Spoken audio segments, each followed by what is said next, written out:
Nakiri ya kwamba hatujacheza vizuri hata katika mchezo wa leo. Ni baadhi ya maneno ambayo aliweza kuyazungumza afisa habari na mawasiliano wa klabu ya Dar es Salaam Young Africans mara baada ya hapo jana Young Africans kuweza kumaliza mchezo wake wa kwanza ikiwa ni safari yao ya kutetea ubingwa ligi kuu ya Tanzania bara dhidi ya Pamba Jiji.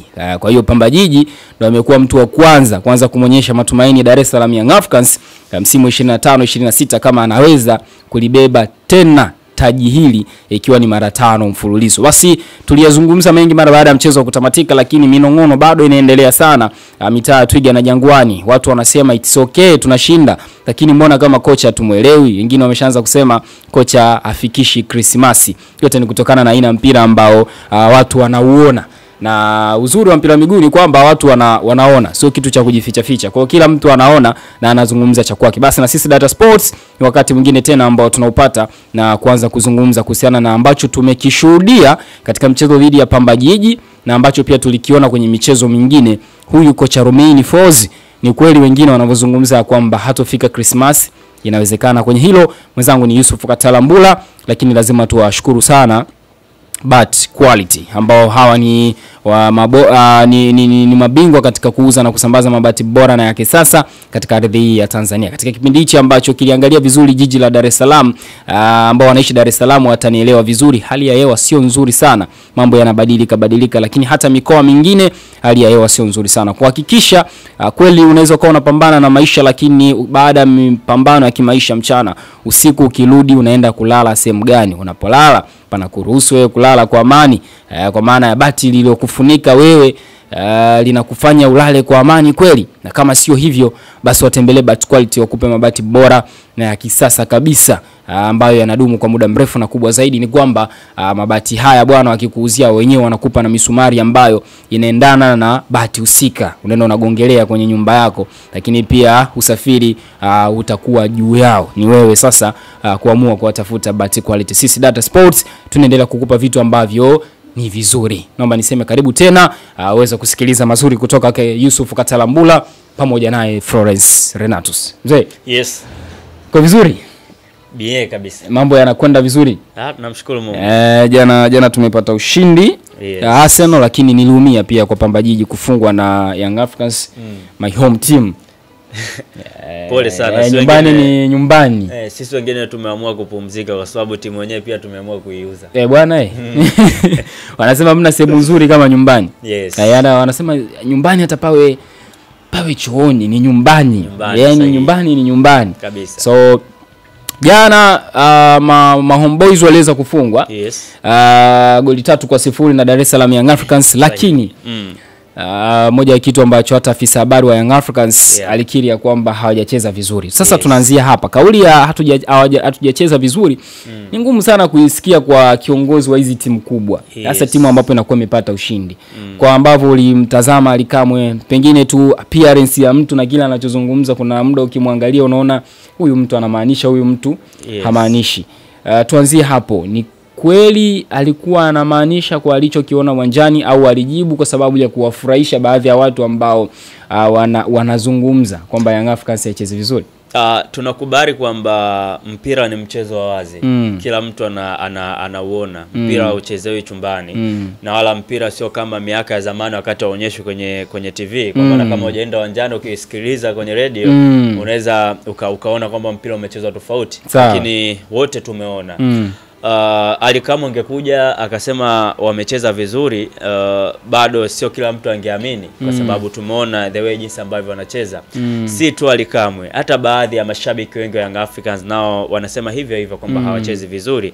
Lakini imefika mbali mpaka kwa msemaji wa Pamba Jiji naye amewaambia Young Africans kwamba Moses William kwamba hawachezi vizuri. Kwa hiyo ni kweli kabisa kile ambacho amekizungumza Alikamwe. Hata mimi pia kwa upande wangu bado sioni Young Africans ile ambayo tumeizoea. Pengine labda kuna daraja ambalo wamefika Young Africans, tunaona kwamba hawajafika pale. Mfano klabu ya Simba, kuna wakati Simba ilikuwa inapata matokeo lakini watu wakawa wanaizungumza vibaya. Kwa maana tunazungumzia Simba ya Robertinho ambapo walicheza takriban mechi 3 ama 4 hivi wakawa wanapata ushindi wa goli 1-1.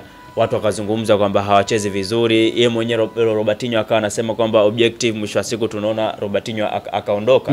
Kwa hiyo kila ambacho kinazungumzwa ujue wanamaanisha. Ukiambiwa kwamba timu haichezi vizuri, tena anayesema ni mtu ambaye anatoka katika timu husika, hujua anamaanisha.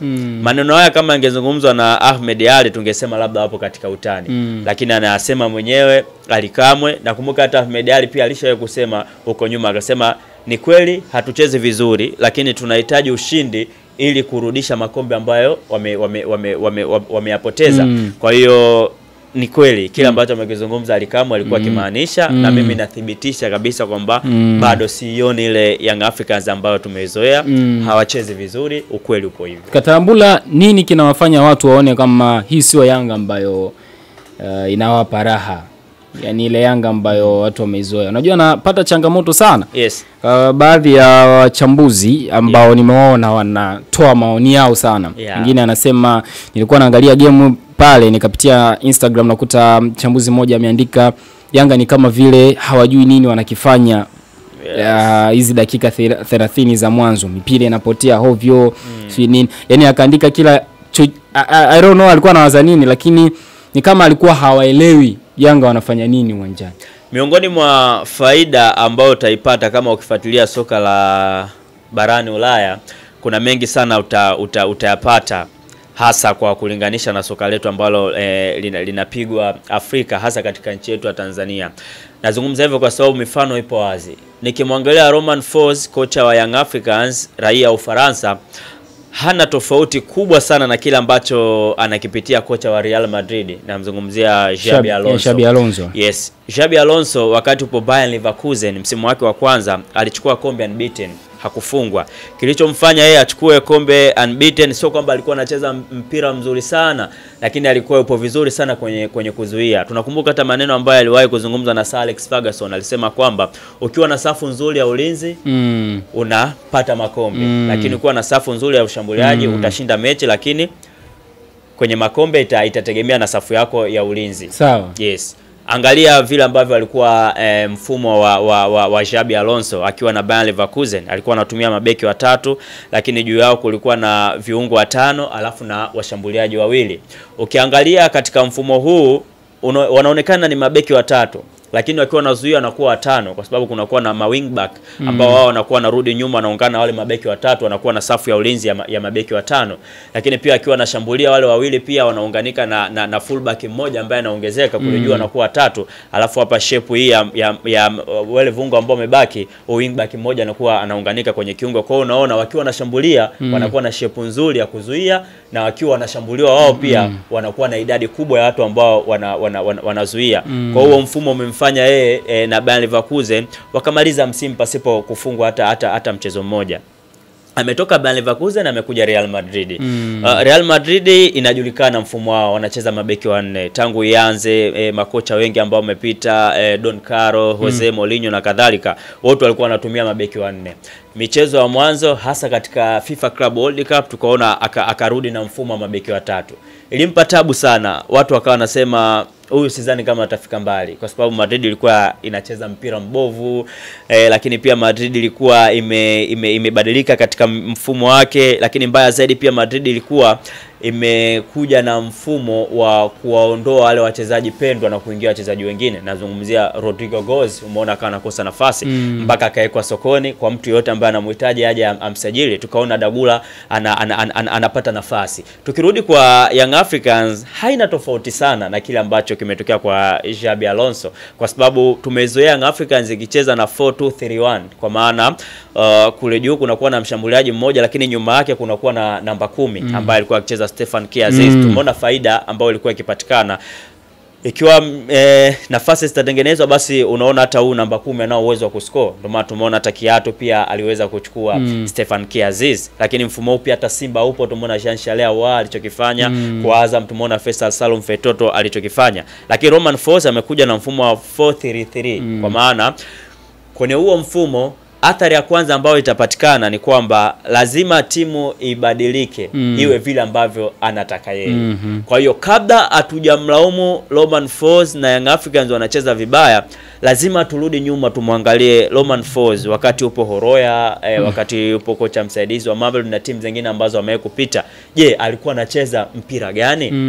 Kama alikuwa anacheza mpira wa pasi ndefu wenyewe anaita aviator, imepigwa hapa goli. Kama umeona goli la Maxim pia Zingeli, imepigwa pale, imepigwa kati, imeenda kwa Mohamed Hussein Zibwe, karudisha kati, goli limefungwa.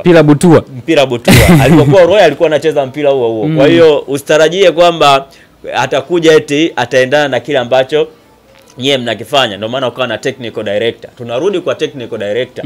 Wakati unamleta Romain Folz, kwa sababu tunajua technical director yeye ndo kazi yake baada ya kustudy mfumo Young Africans na nini, yeye ndio ambaye anasajili. Sawa. Kwa hiyo naepuka na comment za kusema kwamba analeta wachezaji engineer.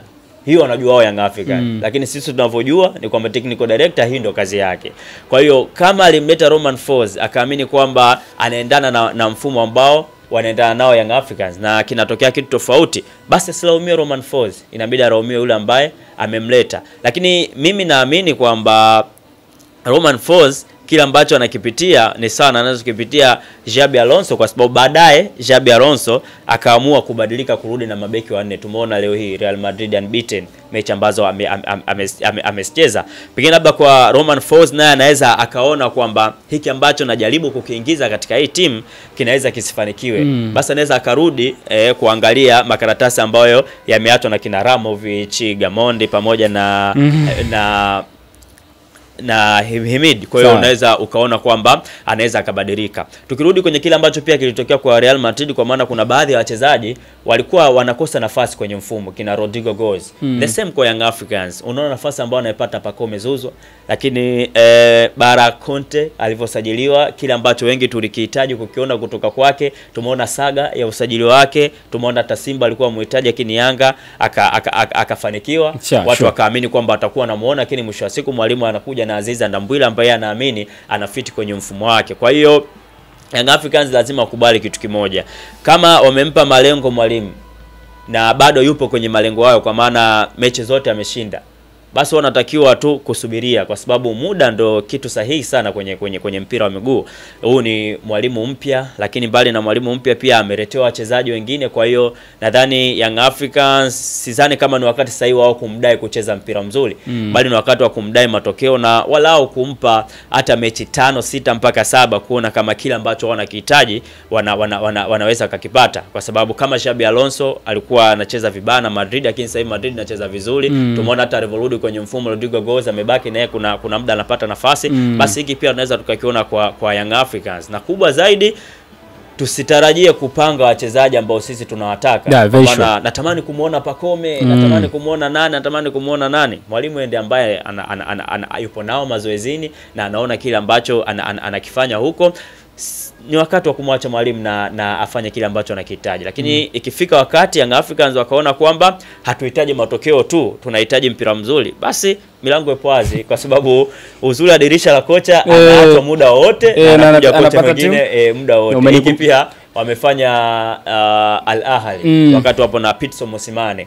Alichukua kombe la CAF Champions League misimu 2 mfululizo, lakini msimu uliofuata wakamwacha.